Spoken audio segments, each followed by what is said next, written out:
Bonsoir à toutes et à tous. Bienvenue sur Air Télévision pour ce nouveau numéro L'Actu en ce jeudi 2 juin 2022. Merci pour votre fidélité. Je vous rappelle, suivez-nous sur les réseaux sociaux, critiquez, partagez, commentez. C'est comme ça qu'on grandit et c'est comme ça qu'on avance. L'Instagram, le tweet, la page YouTube et la page Facebook d'Air TV à dans un peu plus d'une semaine. Nous serons exactement le dimanche 12 juin. Ça sera le premier tour de ces législatives. Je vous rappelle, c'est plus de 570 députés qui siégeront à l'Assemblée nationale pendant 5 ans pour légiférer, pour vous représenter, pour écrire, débattre et voter les lois qui feront votre quotidien pendant un mandat de 5 ans. Donc, on continue, on va à la rencontre de ces candidats et de ces candidates. Aujourd'hui, tout simplement, le titre de l'émission législative 2022, entre guillemets, pour une réussite collective, solidaire et écologique. Il est installé dans le 18e maintenant depuis plusieurs années, depuis toujours. Il est tout jeune en tout cas, mais il a beaucoup d'expérience. Il va nous en parler. Mams Yafa était un militant associatif, je vous le disais, qui s'engage notamment pour l'insertion des jeunes dans le milieu professionnel. On va revenir aussi sur cette association qu'il a créée il y a aussi plus de 20 ans, si je ne me trompe pas, dans les années 97, notamment pour donner la place aux jeunes, ces jeunes de quartier, puisque en quittant la Sarthe, il s'est rendu compte que personne ne faisait rien. Donc, si personne ne fait rien, il fallait passer à l'action. Bonsoir, bienvenue, Mams Yafa. Bonsoir, merci de m'avoir invité et c'est un plaisir pour moi d'échanger avec vous aujourd'hui sur la question des législatives. Merci infiniment, merci d'être présent. Vous êtes encarté nulle part, si je ne me trompe pas, vous êtes candidat, je rappelle, donc aux législatives. Vous êtes aussi fondateur de cette association Esprit d'Ébène. Vous êtes maire adjoint à Paris, dans le 18e, et vous êtes notamment chargé des sports, si je ne me trompe pas. Mais aujourd'hui, vous n'avez pas d'étiquette, je crois. Eh non, je n'ai pas d'étiquette. J'ai toujours refusé les étiquettes parce que je trouvais que c'était s'enfermer dans des courants ou dans des partis où on n'avait pas, en tout cas à une époque, notre place. Et je continue à le penser, puisque quand je vois ce qui s'est passé ces dernières années et notamment la manière dont on a ou pas investi certains candidats aux dernières législatives, je suis très heureux d'avoir encore cette liberté. Cette manière aussi peut-être d'être c'est votre affiche, un député de terrain. Vous pensez que les autres, alors peut-être pas tous les autres candidats, mais qu'une partie aussi des candidats, des personnes politiques, des femmes et des hommes politiques de ce pays, certains ne sont pas spécialement du terrain, n'ont pas assez d'expérience dans le terrain. Peut-être parfois certains sont parachutés. Parachuté, c'est, je crois aussi, vous allez me donner votre avis, un mot qui revient dans le cadre de ces législatives, notamment autour de la NUP, de ce nouveau mouvement qui réunit notamment entre autres les socialistes, une partie aussi de Jean-Luc Mélenchon, des communistes, où il y a eu apparemment des parachutages. Il fallait absolument ces deux mots, de terrain. Pour moi, c'est extrêmement important. La notion de terrain, ça veut tout simplement dire qu'on n'est pas hors sol et que je crois qu'aujourd'hui, et c'est ce qui a créé la fracture dans notre société, on a des gens qui sont complètement hors sol, qui sont dans un cocon, qui ne comprennent pas et qui ne vivent pas ce que subissent au quotidien les administrés, les habitants, et en particulier dans les quartiers populaires, si je puis dire ça ainsi. Et donc pour moi, c'est extrêmement important de dire que moi, je suis du 18e, je ne l'ai jamais quitté. Je continue à représenter ce 18e arrondissement et qui englobe également le 19e arrondissement puisqu'il s'agit de la 17e circonscription de Paris. Et que, in fine, lorsque je suis sur mon territoire, ça me permet aussi de pouvoir travailler et de pouvoir en tout cas aller légiférer ou en tout cas aller défendre des causes qui sont certes locales mais qui dépendent du national. On va voir quelques images qui vont défiler lorsque vous allez intervenir tout au long de cet entretien. Mhm. Vous pensez que les jeunes de quartier, mais pas que les Français et les Françaises qui vivent dans les quartiers populaires, mais aussi dans le 18e en Mhm. général, ou encore à Aubervilliers, La Chapelle, à Max-Dormois, quel rapport selon vous ils ont avec cette politique, avec ce paysage politique français, vous, effectivement, qui êtes, je le confirme, un élu de terrain, vous êtes vraiment dans l'action dans tous les sens du terme, mais quand vous les écoutez, ils sont un peu dégoûtés, excusez-moi du terme, et peut-être un peu fort, mais en tout cas, il y a une perte de confiance, de crédibilité envers la politique. C'est ce que vous ressentez lorsque vous partez en campagne ou Bah, lorsque vous échangez sur le terrain? je pense que le terme que vous avez employé est exact, pour la simple et bonne raison que ça se reflète avec le taux d'abstention.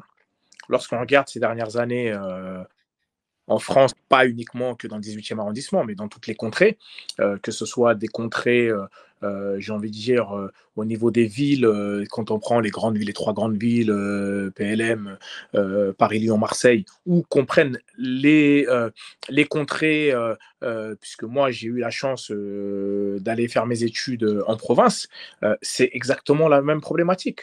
Aujourd'hui, les gens ne se sentent plus concernés, ne se sentent plus représentés par les hommes politiques en place et ils ont l'impression qu'il y a un fossé, pour ne pas dire un océan, entre le monde politique que l'on retrouve du côté de l'Assemblée nationale et leur vie quotidienne.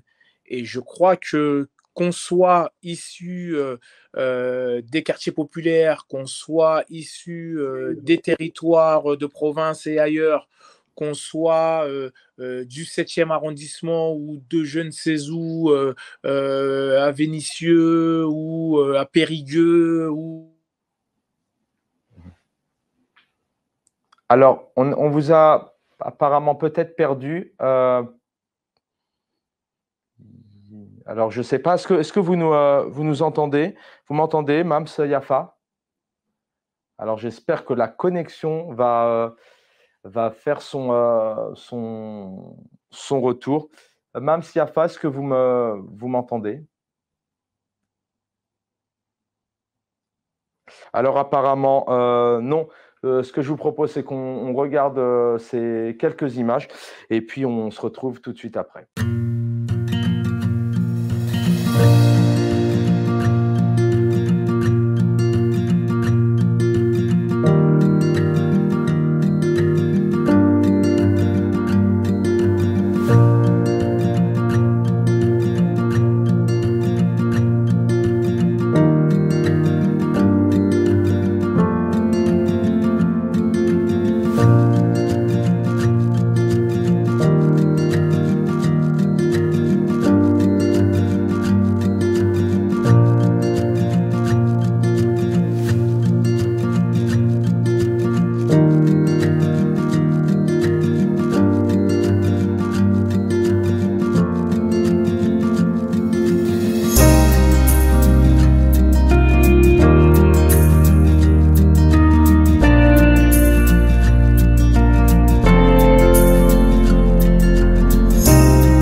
Voilà, le temps d'avoir visionné ces quelques images où vous retrouvez notre invité ce soir qu'on a retrouvé. Voilà, la connexion est de retour.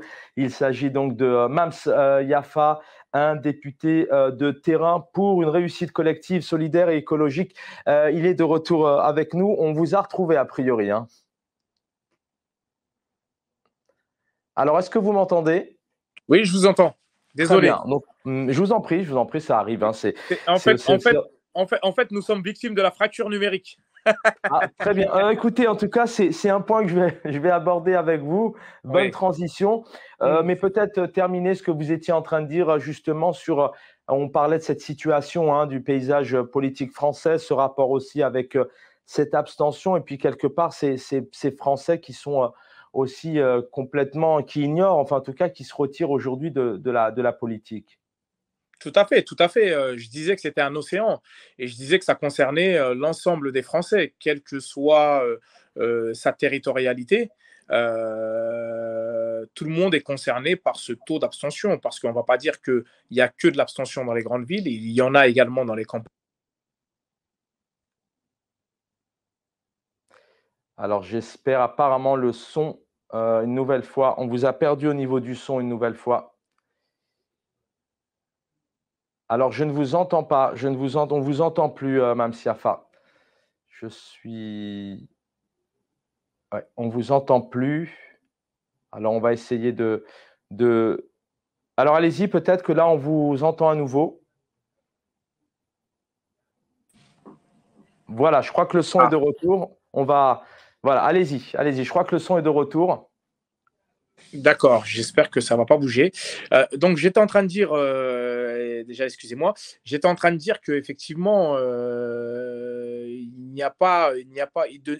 ne doit pas y avoir deux France.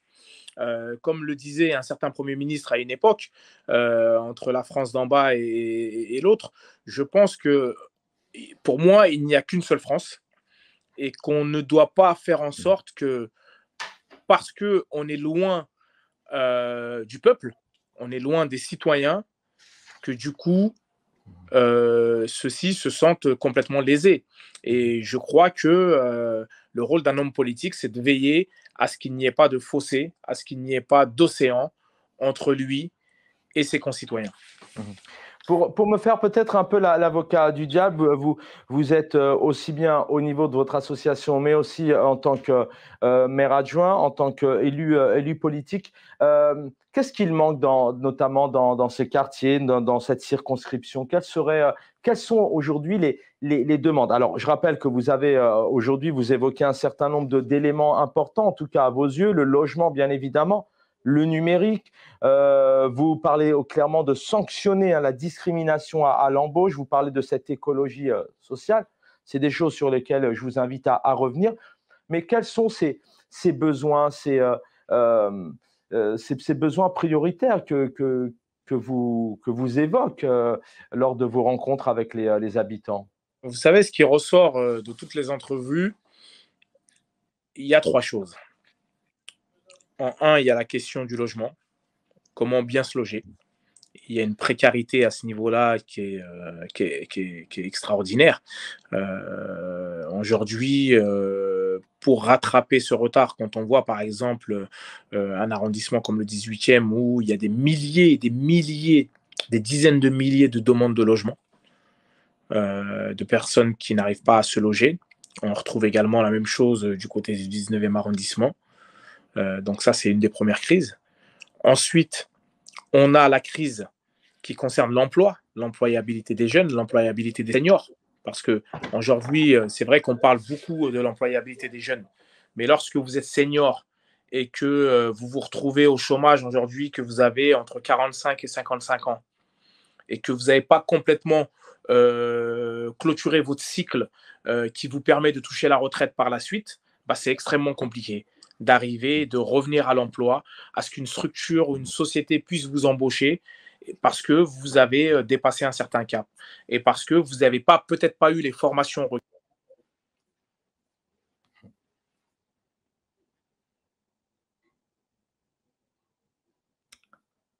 Alors, ah, c'est dommage. On va essayer de vous retrouver. Apparemment, on a encore une coupure de son. Je pense que c'est un souci technique peut-être qui vient de chez nous. Mame Siafa, je vous entends plus. Je vous entends plus. Je ne vous entends plus. Cette famille, malheureusement… Voilà, alors on vous a hélas pas entendu pendant 30 secondes. Je vous laisse terminer, mais je pense que vous allez retrouver ce que vous étiez en train de dire. En tout cas, désolé pour ce petit souci technique ce soir. Ouais, alors j'étais en train de dire que la question de la précarité alimentaire et la précarité énergétique, c'était le troisième point que l'on retrouvait. Je prends l'exemple. On a aujourd'hui des familles composées de 4, 5, voire 6 personnes. Ces familles vont peut-être payer un loyer entre 600 et 1000 euros. Mais lorsqu'elles se retrouvent avec une facture énergétique qui avoisine les 600, 800 euros, voire un peu plus par mois, ce qui fait que ces familles se retrouvent à payer un double loyer. Et ça, c'est inadmissible. C'est inadmissible aujourd'hui. Ça veut dire que d'un côté, on a des loyers, certes, qui vont être conventionnés et qui vont peut-être pas bouger. De l'autre, vous avez l'énergie qui fluctue, et on le voit aujourd'hui avec la crise ukrainienne et la crise russe.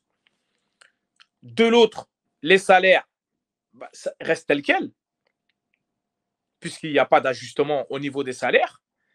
Et donc, comment voulez-vous que ces familles puissent s'en sortir? C'est impossible.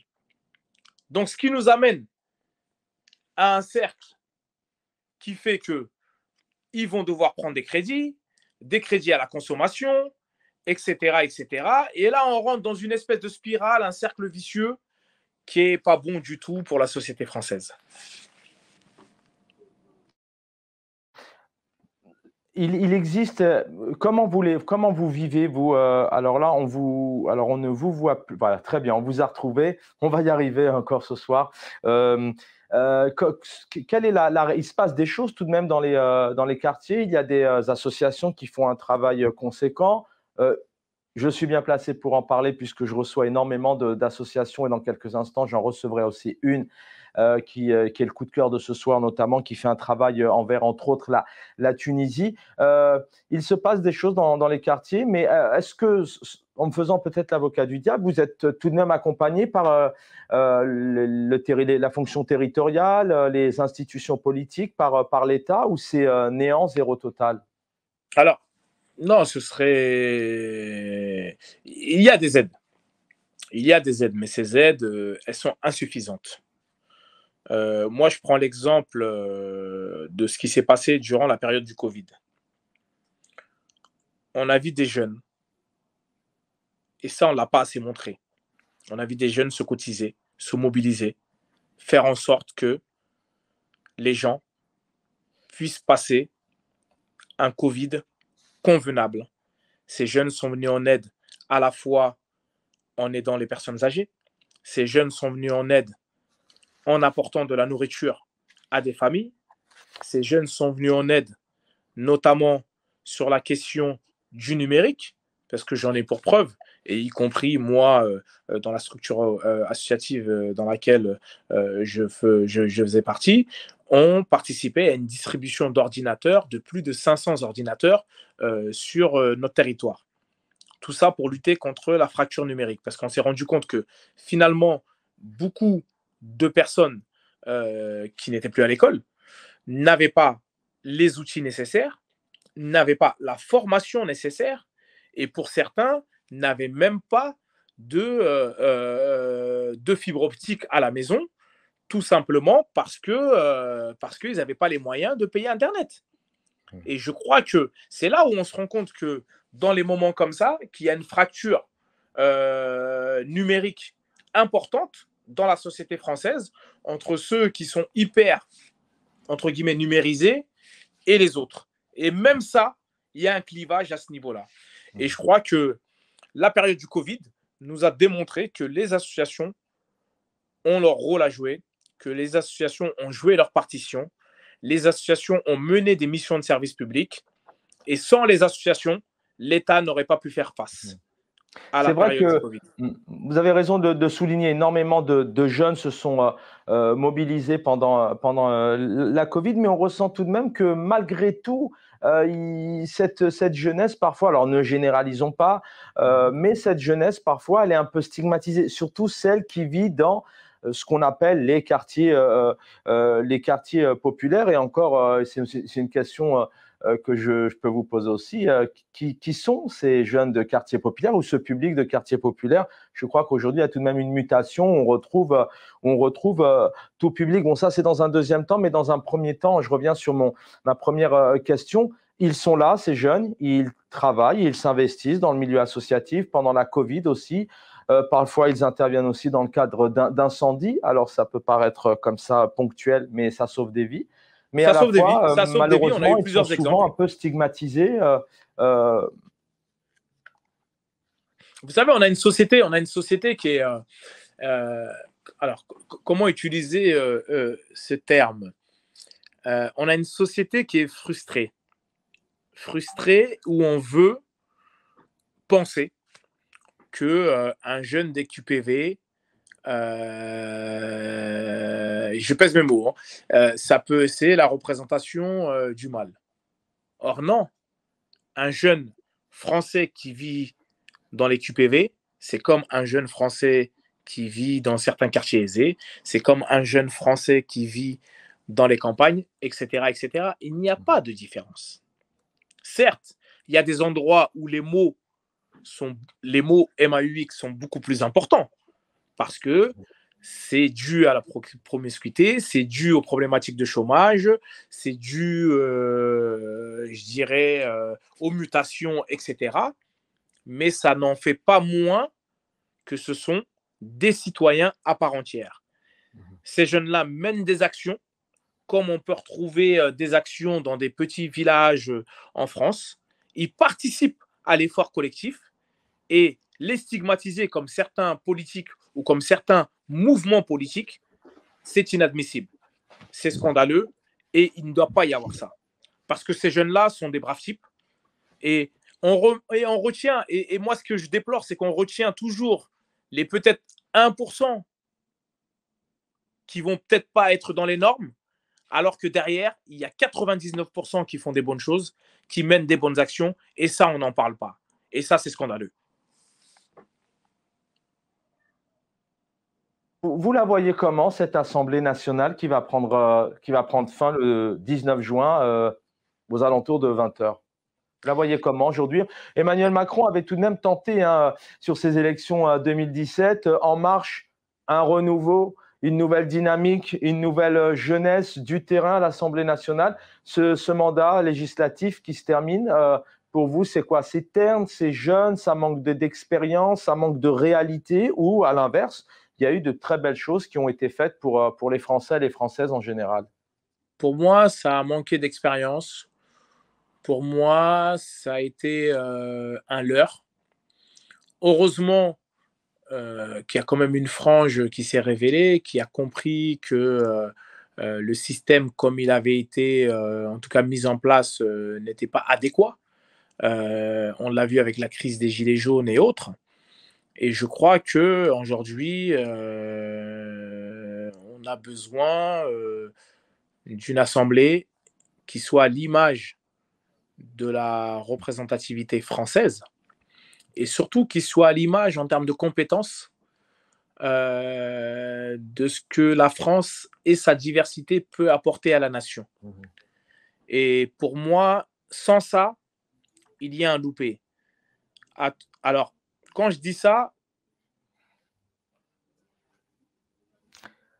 Alors, on a une nouvelle fois un petit souci. J'espère qu'on va… Voilà, alors apparemment, on vous a retrouvé. Vous m'entendez, Mme Siafa? Je vous entends. Ouais, Alors, il y a très bien, beaucoup, continuez. On va y arriver, on va y arriver. ouais, Il faut persévérer. il y a beaucoup de gens qui pensent que lorsque je parle de diversité et autres, je parle de diversité de couleurs, etc. Non, pour moi, la diversité, c'est pas ça. Pour moi, la diversité, c'est un ensemble. C'est la diversité aussi du handicap. C'est la diversité par la classe sociale, qui est extrêmement importante aussi. Et que lorsqu'on arrive à l'Assemblée, on y arrive pas parce qu'on représente un courant, mais on y arrive aussi par ses compétences. Et ça, c'est extrêmement important. Parce que moi, je me refuserais de voir, par exemple, quelqu'un d'origine africaine qui soit d'Afrique du Nord ou d'Afrique subsaharienne qui arrive à l'Assemblée et qui n'a pas les compétences. Non, ce serait nuisible. ce serait nuisible à la fois pour nous et ce serait nuisible aussi à la fois pour la société. Quoique ça arrangerait certains. Ça arrangerait certains parce qu'ils se diraient, bah, celui-là, on peut le maîtriser, on en fera ce qu'on veut. Et puis, de toute manière, ça peut être un guignol. Donc, voilà. Mais moi, je suis pour, à un moment donné, les gens qui ont des compétences et qui peuvent se permettre d'aller siéger à l'Assemblée, parce que l'Assemblée, c'est sérieux. L'Assemblée, c'est les lois de la France qui vont régir la France. C'est l'orientation que la France va prendre dans ces 5 prochaines années. Et donc, c'est extrêmement important d'avoir des gens de qualité qui sont en capacité de pouvoir prendre des décisions à la fois qui concernent l'État, mais à la fois qui concernent surtout les concitoyens, quels qu'ils soient, et de n'importe quel territoire qu'ils soient. Encore 2-3 minutes avec vous. Simone Veil et puis Marie-Georges Buffet se sont longuement battus pour qu'il y ait une parité, en tout cas qu'il y ait autant de femmes et d'hommes à l'Assemblée nationale. Et toujours, elles l'ont toujours bien expliqué, le but n'était pas d'avoir des femmes pour des femmes, mais parce qu'il y a de la compétence, il y a de l'expérience. Est-ce que tout de même, on a bien compris que quand vous parlez de diversité, ce n'est pas que dans les origines et que dans la couleur de peau, mais est-ce que vous ressentez tout de même ou pas qu'il y a peut-être des obstacles à l'accès à certains emplois, à l'accès à la politique, à l'accès à de hautes fonctions aussi dans l'État, parce que je rappelle que vous êtes maire adjoint dans une ville qui est quand même Paris 18e. Est-ce que vous ressentez tout de même qu'il y a à un moment donné des obstacles, notamment aux personnes françaises issues de l'immigration ou pas du tout? Parce que c'est une question qui se pose énormément, même si on voit qu'à l'Assemblée nationale, et même en politique, il y a de plus en plus de maires qui sont élus issus de l'immigration et qui prennent aussi des responsabilités politiques. Est-ce que d'ailleurs vous en avez aussi un peu souffert de ça ou pas du tout? Bah, évidemment. Moi, ce qui m'a amené aussi en politique, et notamment dans le 18e arrondissement, je me suis toujours dit, comment se fait-il que le conseil municipal ne nous ressemble pas? On est quand même dans un arrondissement qui est divers. On est dans un arrondissement qui regroupe plus de 200 nationalités. On est dans un arrondissement où il y a une richesse culturelle qui est extraordinaire, mais on avait, jusqu'à il y a quelque temps, un conseil municipal qui n'était pas représentatif de ce qu'étaient les habitants du 18e arrondissement. Et c'est ce qui m'a poussé, moi et certains, à rentrer en politique. Maintenant, sur les questions que vous avez évoquées, sur la discrimination, sur la question du plafond de verre, sur la question de la ligne Maginot, bien évidemment qu'elle existe. Et elle est encore plus criante. C'est-à-dire qu'il y a eu des efforts. On ne peut pas nier, il y a eu des efforts qui ont été faits, mais ce n'est pas suffisant. C'est pas suffisant. Aujourd'hui encore, il y a de la discrimination à l'embauche. Aujourd'hui encore, parce que vous êtes issu de telle ou telle zone ou de tel ou tel territoire, on vous discrimine. Aujourd'hui encore, à l'entrée des grandes écoles, on vous empêche d'accéder à certains métiers. Et ça, c'est pas possible. Ça, c'est inadmissible. Ça, c'est scandaleux même. Parce que à partir du moment où vous êtes un enfant, un fils, pardon, et une fille de la nation, vous devez accéder au même poste à partir du moment où vous avez les compétences que tout le monde. Et il doit pas y avoir de discrimination au niveau des grandes écoles type l'ENA, type les mines, etc. etc. Et je crois et surtout au sein des partis politiques. N'allons pas plus loin. Là, on prend la fonction publique, les grandes études, les grandes écoles, etc. Mais prenons simplement les partis politiques. Et aujourd'hui, quand on voit ce qui a été fait depuis l'arrivée de Mitterrand, en ce qui concerne les différents partis politiques, et on peut parler longuement des partis politiques de gauche, il n'y a pas eu d'ascenseur social au sein des partis politiques de gauche. Et ça, on ne peut pas venir nous dire que ça a été le cas, puisque pendant longtemps, on nous a proposé de participer aux listes, mais en étant que de liste. On nous a demandé de participer et d'être suppléant, par exemple, aux élections législatives, mais on ne nous a jamais dit « vous serez numéro 1 et vous avez les compétences pour », etc. etc. Deux derniers points. D'abord, j'aimerais qu'on évoque avec vous cette association Esprit d'Ébène. L'Ébène, c'est un bois noble. Euh, Mhm. Vous avez créé ce mouvement, cette association à l'époque. Je crois vous quittiez la Sarthe, si je ne me trompe pas. C'est ça, tout Et à fait. il fallait créer du lien, notamment, vous arrivez sur le terrain, il fallait absolument créer du lien entre les institutions, l'emploi, la formation, ces publics, ces jeunes, notamment en déperdition. Bah, écoutez, c'est exactement ce que vous venez de décrire. Moi, je quitte la Goutte d'Or et je me retrouve dans la Sarthe à 12 ans. Vous imaginez le choc. J'arrive dans une ville qui s'appelle La Flèche, où j'ai passé de très bons moments d'ailleurs. Et je leur passe un petit coucou si jamais, ils écoutent, ou en tout cas cette émission. J'ai tout simplement, donc je reviens à la maison avec un regard neuf, avec un regard différent sur ce qui se passe finalement dans mon quartier. Et je me dis, il y a un problème quelque part. Certes, il y avait un maillage, pas mal d'associations, mais on n'allait pas droit au but. C'est-à-dire qu'on gérait du loisir, qu'on gérait, excusez-moi l'expression, de la galère, mais on n'allait pas sur la vraie problématique. La vraie problématique, déjà, à cette époque-là, en 97, c'était la question de l'emploi, c'était la question de la formation, c'était la question de la mobilité, c'était la question déjà du logement. Et finalement, tous ces mots, bah, ils existaient déjà. Et moi, je me suis dit, bah, tu vas créer une structure qui va faire en sorte de créer un lien, qui va être le liant entre tous ces gens-là, à la fois les jeunes, à la fois les pouvoirs publics et surtout les entreprises privées. Parce que moi, à l'époque, je pensais déjà que les entreprises privées devaient mener des missions de service public. Et d'ailleurs, j'ai beaucoup travaillé avec le privé tout au long de ces vingtaines de ces 23 ans d'association.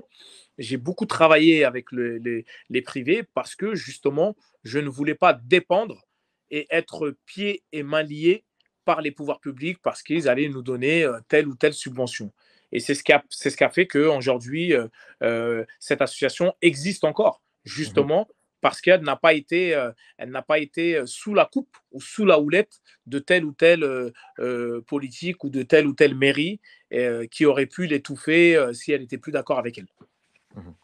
On a bien compris, en tout cas, dans les grandes lignes, comment vous en arrivez aujourd'hui à avoir des responsabilités au sein de la mairie du 18e en tant que maire adjoint. Mais lorsqu'une liste est présentée aux élections municipales, je rappelle que c'est le conseil municipal qui élit le maire ou la maire, même si parfois on se doute bien que la tête ou le tête de liste, c'est la personne qui devrait être élue en tant que maire. Mais quoique, quand on sait qu'à Vitry-sur-Seine, ce qui s'est passé Effectivement. aux dernières élections municipales, il y a quand même parfois des exceptions. Mais vous êtes adjoint, vous êtes parti d'une liste aujourd'hui. Mais là, pour terminer avec vous, vous êtes en liste pour être député. On vient d'évoquer avec vous ces difficultés tout de même, ces obstacles, cette diversité parce que vous y croyez, il y a du talent et de la compétence. Mais pendant cette campagne, avant de se quitter, Mams Yafa, est-ce que ça réagit bien? Est-ce qu'il n'y a pas de la réticence? Est-ce que les Parisiens vous écoutent, ont confiance, y croient? Ou est-ce que justement vous ressentez tout de même un peu cette réticence parfois, notamment liée peut-être à vos origines, entre autres? Alors, j'en suis à Ah oui, d'ailleurs, si je me trompe En pas, oui, 2017, effectivement, j'étais candidat. en Voilà. 2017, vous étiez Voilà. déjà candidat, En hein? 2017, j'étais déjà candidat. Donc, Exactement. je suis arrivé premier des indépendants Mmh. en 2017. C'est-à-dire que je suis arrivé 9e. Les 8 premiers étaient des partis politiques. Fort de cette expérience et fort du fait aujourd'hui que je sois élu, on me regarde autrement. C'est vrai qu'il y a eu ce clivage Mmh. tout d'un coup qui s'est mis en place entre la NUPES et notamment En Marche et d'autres partis qui ont présenté des candidats. Moi, sur le terrain, j'ai de très bons retours. Aujourd'hui, cette campagne, elle prend et j'en suis très heureux parce que les gens m'écoutent, les gens ont besoin d'autre chose. C'est-à-dire que les gens ne veulent plus de la politique politicienne. Les gens ne veulent plus des gens d'appareil. Les gens veulent voir autre chose. Les gens ont besoin d'un nouveau souffle. Et moi, c'est ce que j'incarne. Et c'est ce que je m'efforce, en tout cas, d'incarner. Et j'apporte ce nouveau souffle, j'apporte cette alternative qui est différente de ce qu'on peut retrouver, que ce soit si En Marche ou la NUPES. Et pour l'instant, en tout cas sur le terrain, dans la 17e circonscription, donc dans le 18e et 19e arrondissement, j'ai des très bons retours. Et a priori, si tout se passe bien, je devrais me retrouver en tout cas au second tour. Voilà. Vous êtes confiant tout de même. Vous pensez Oui. que cette Oui, fois-ci, bien sûr. Très bien.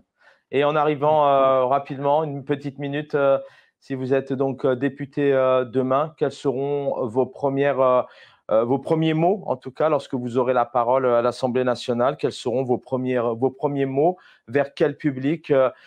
Quelles sont les priorités, puisque votre programme il est assez grand et assez long? Alors, pour moi, il y a plusieurs choses. Je dis toujours aux gens, lorsque je vais arriver, il va falloir choisir ses commissions. Il va falloir choisir ses sujets.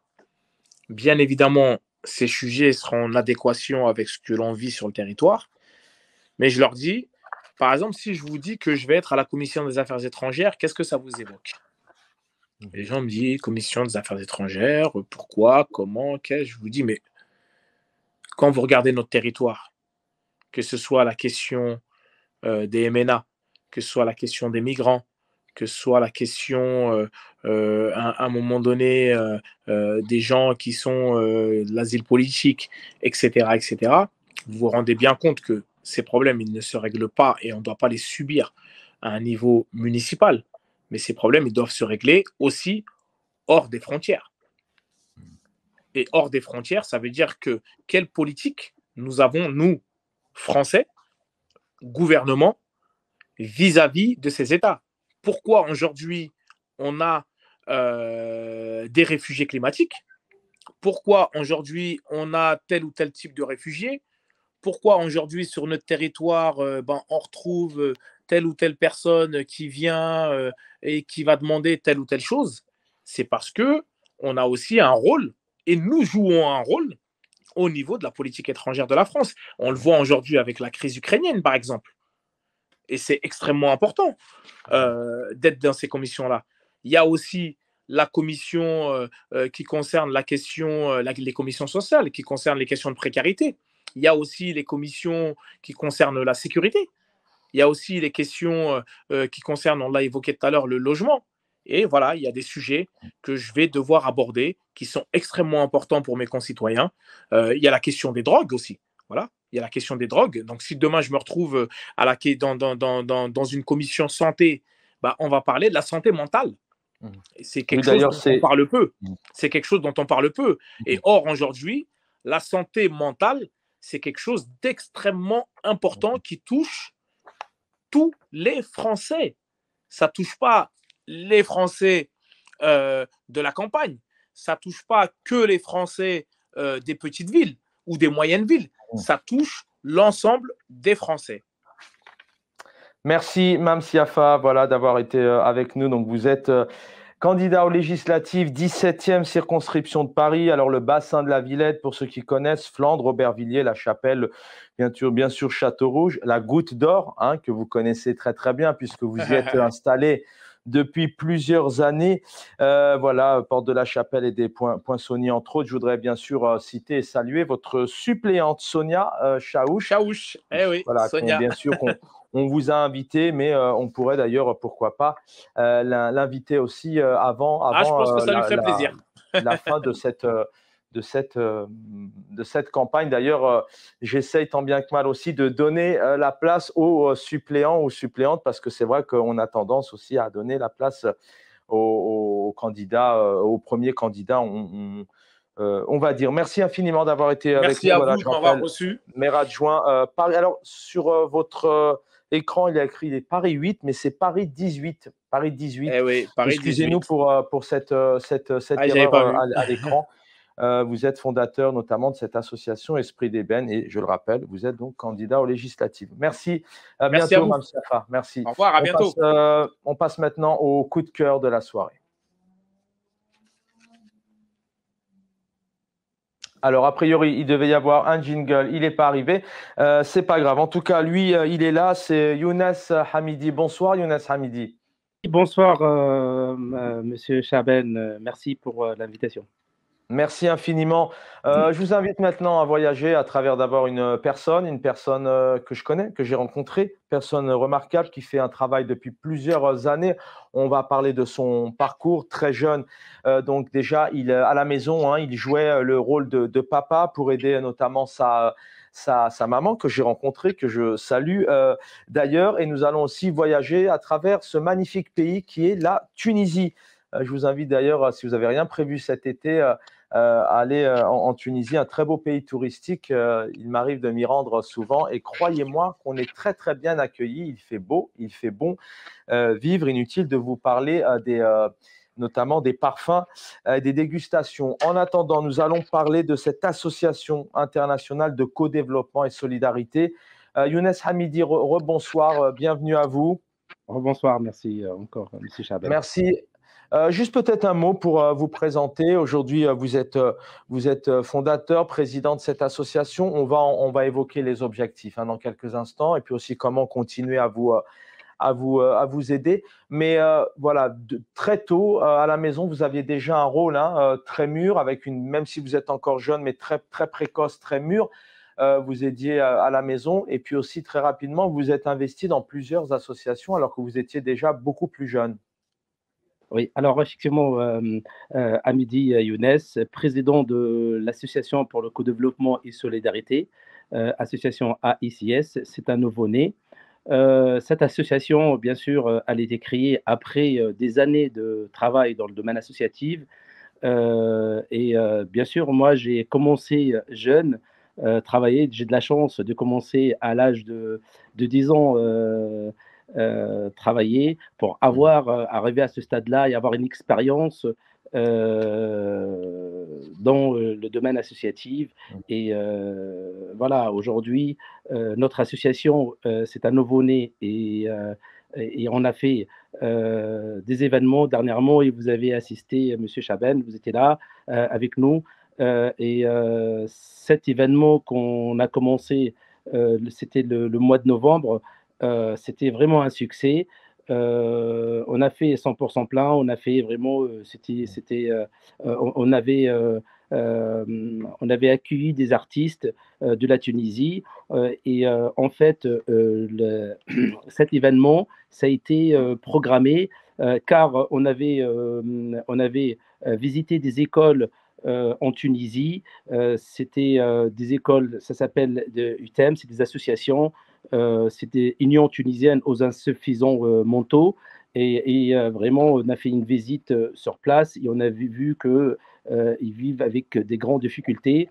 Et c'est là où s'est arrivée l'idée de faire un événement. D'abord, cet événement pour pouvoir présenter notre association et en même temps pouvoir aider ces écoles-là. Et du coup, vraiment, ça a été vraiment, c'était le 13 novembre, on a fait notre premier événement, c'était vraiment un succès. On a pu avoir beaucoup de monde, on a invité beaucoup de monde. Et grâce aux donateurs, on a pu récolter des chaises roulantes électriques, des donateurs, des hommes d'affaires. Il y a pas mal des personnalités qui étaient présents, personnalités médiatiques, politiques et des présidents des associations. Vraiment. Alors, pour bien, vous l'avez évoqué dans les grandes lignes, mais pour bien comprendre cette association internationale co-développement et de solidarité, alors aujourd'hui, vous le dites, c'est un nouveau-né, même si auparavant vous l'avez évoqué, investi dans de nombreuses associations. Voilà, vous êtes rendu compte qu'en Tunisie, notamment, il y a des difficultés dans le milieu de la santé, dans le milieu hospitalier et notamment dans le handicap. Et aujourd'hui, votre objectif, c'est d'aider notamment les personnes en difficulté de santé, en situation de handicap en Tunisie. Oui, alors en fait, ça a commencé par l'infrastructure en Tunisie, parce qu'en 2017, on a eu un grand inondation et il y a eu des décès. On a perdu un délégué de la ville Marette et il était voilà, et ça a été retrouvé 12 jours après. Vraiment, c'est là où j'ai commencé à bouger et à faire un téléthon déjà 2017. Et ça a commencé vraiment cette idée-là, parce que vraiment, j'ai vu qu'une grande souffrance dans cette ville-là. Et du coup, on a engagé, j'étais fondateur d'une autre association et plusieurs associations, et je suis adhérent dans plusieurs associations. Et du coup, après, au moment qu'il y a eu le Covid, pareil aussi, on a récolté des matériels médicaux. On a envoyé un conteneur l'année dernière, c'était au mois de mai, on a envoyé un conteneur. Il y avait des lits médicalisés, il y avait des concentrateurs d'oxygène pour pouvoir aider pendant le Covid. Et aujourd'hui, voilà, on essaye d'accompagner ces écoles-là, ça s'appelle UTEM, pour pouvoir les aider à obtenir des matériels de chaises roulantes mécaniques et électriques et quelques chaises et des tables pour leur établissement, l'établissement scolaire. Voilà, aujourd'hui, c'est l'idée de cette association, cela fait pour vraiment pouvoir aider. Et bien sûr, on a pas mal de partenariats avec d'autres associations, et en même temps, on essaye de récupérer ce matériel-là pour pouvoir l'envoyer en Tunisie. Bien sûr, on a un partenariat avec le TSS, c'était l'Union tunisienne de solidarité sociale, qu'elle nous a ouvert la porte et qu'elle nous facilite beaucoup de démarches, parce que c'est cette association-là, cet organisme, qui gère le privilège auprès de l'autorité tunisienne.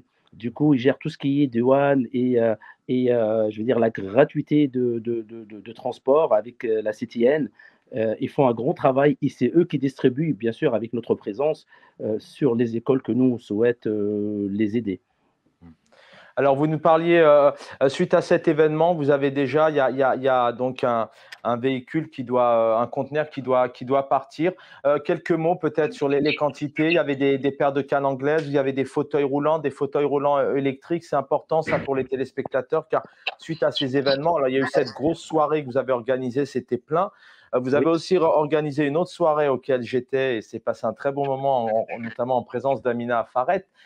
Mais voilà, parlez-nous un peu de ce container qui doit maintenant bientôt se rendre en Tunisie. Alors le conteneur là, il est dans le pré de départ. Du coup, vu on a organisé cet événement, il y a eu des donateurs et des gens qui ont participé à vraiment à acheter de fauteuils électriques, et des ambulateurs. Et du coup, là, on est en train de rassembler tout ce matériel-là. Et là, dans le jour à venir, on est en train de préparer l'envoi de conteneurs. Bien sûr, après l'événement et le grand succès qui s'est passé pendant le mois de novembre, bien sûr, on a fait un autre événement pour remercier les donateurs et le remercier. Bien sûr, et d'avoir le dire que grâce à eux, on a pu arriver à ce stade-là et à avoir cette association, elle pourra vraiment encore exister. Et bien sûr, on a été sollicité aussi pour un grand événement à l'UNESCO et d'être en partenariat avec le ministère de Tourisme. Franchement, c'est vraiment, pour nous, c'était un gain, c'était un grand. On est vraiment très très content, parce que d'avoir la confiance du ministère et et d'être partenaire avec nous pour fêter et faire un grand événement à l'UNESCO. Là, ça prouve ça prouve que l'association elle avance avec des pas, et vraiment on est très très content. On est En très tout très cas, dans content. ce sens, c'est vrai que vous avez été récompensé, en tout cas honoré, puisque vous avez eu la présence de personnalités politiques. Monsieur l'ambassadeur était présent à l'UNESCO et c'est vrai que c'était une très belle soirée. Il y a eu un très bel événement. que vous avez effectivement aussi monté pour récupérer des fonds pour acheminer, acheter du matériel médical. Voilà, la plus belle chose qu'on puisse faire dans la vie, c'est certainement prendre soin de son prochain, des autres, d'un membre de sa famille. Et c'est ce que vous faites, Younes Hamidi. Le coup de cœur ce soir, donc président de l'Association internationale de co-développement et solidarité. C'est affiché en bas de votre écran depuis tout à l'heure. Vous allez pouvoir les retrouver sur les réseaux sociaux et continuer à les soutenir matériellement, financièrement, mais aussi psychologiquement, et puis aussi peut-être apporter de l'aide si vous le souhaitez et donner un peu de votre temps. En tout cas, Younes Hamidi vous ouvre ses réseaux sociaux, vous pouvez aller à sa rencontre. Merci Younes Hamidi, à bientôt. Merci beaucoup, Monsieur Chaben. Vraiment, l'association, elle compte sur le donateur et sur les gens qui veulent rejoindre, qui veulent pouvoir participer ou aider. Bien sûr, nous, les portes sont ouvertes aussi pour le partenariat. Nous, c'est vraiment, voilà, on attend les aides et vraiment, on a pas mal des écoles et des personnes qui ont besoin. Et pourquoi pas, chacun de nous, il prend un peu de son temps, de son argent pour pouvoir penser aux autres et comme ça, on arrive à tous voilà, vivre ensemble. Merci beaucoup, Monsieur Chabel. C'est moi qui vous remercie. Voilà, Association internationale de co-développement et solidarité. Aujourd'hui, il y a un travail qui est fait envers la Tunisie, mais aussi en Afrique subsaharienne ou encore au Maroc ou en Algérie. Les peuples sont unis pour s'entraider. Merci à tous. Merci à Mam Siafa, maire adjoint dans le 18e arrondissement, chargé des sports et fondateur de cette association Esprit d'Ébène disponible, qui existe toujours. On vous invite aussi à vous rendre sur les réseaux sociaux. Mam Siafa, qui est candidat aux législatives dans la 17e circonscription de Paris. J'aurai le plaisir de vous retrouver demain soir pour un nouveau numéro L'Actu. Merci à Dina Traversi et à Mounir Kelala de m'avoir accompagné pour réaliser techniquement cette émission. Merci pour votre fidélité. Bonne soirée sur RTV.